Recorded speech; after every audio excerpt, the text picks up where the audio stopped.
Notre banc de test est constitué d'une soufflerie simulant un vent de 5 mètres par seconde dans l'axe d'un terrain d'atterrissage représenté par un plateau horizontal.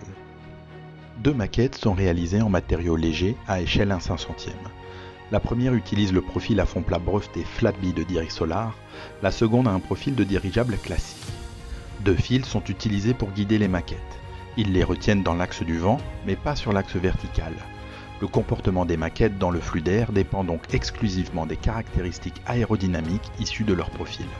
Voyons maintenant l'atterrissage d'un engin au profil standard. Au fur et à mesure qu'il se rapproche du sol, l'engin devient de plus en plus instable et ne parvient pas à se stabiliser, même avec le fil de guidage situé le plus bas possible.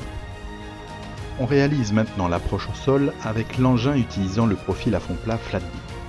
Très rapidement, la force de stabilisation apparaît sous l'appareil et le tire vers le sol pour le poser.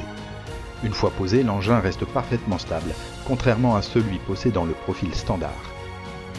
Une seconde visualisation permet de bien comparer le comportement des deux profils et de mettre en évidence la parfaite stabilité du profil à fond plat, tandis qu'il est impossible au profil standard de se stabiliser au sol. Cette simple maquette montre donc l'avantage aérodynamique décisif du profil Flatbee, avantage démontré par des milliers de simulations numériques prenant bien sûr en compte l'appareil à échelle 1.